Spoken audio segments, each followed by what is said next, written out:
नमस्कार मैत्रिणींनो, स्वागत आहे तुमचं आपल्या यूट्यूब चॅनलमध्ये। आज आपण मस्त नाशिक फेमस काळ्या मसाल्याचं कालवण बनवणार आहोत। शेवग्यांच्या शेंगाचं तिथे कांदा भाजून घेतलेला आहे बघा। मी 2 कांदे घेतलेले आहेत, पातळ चिरून घेतले। त्यानंतर कांदा भाजल्यानंतर आपला खोबरं टाकायचं आहे, लसूण टाकलेला आहे आणि खडे मसाल्यांमध्ये मी इथे तेजपत्ता टाकलेला, दालचिनी टाकलेली आहे, चक्रीफूल, खसखस, धने टाकलेले आहेत आणि अद्रक, कोथिंबीर टाकून आपल्याला मसाला थंड करून घ्यायचा आहे, मस्त बारीक वाटून घ्यायचा आहे।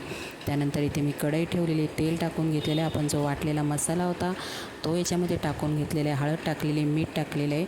आमचा जो घरगुती कांदा खोबऱ्याचा मसाला आहे तो मी टाकून घेतलेला आहे। आपल्याला मसाला तेल सुटेपर्यंत मस्त असा परतून घ्यायचा आहे।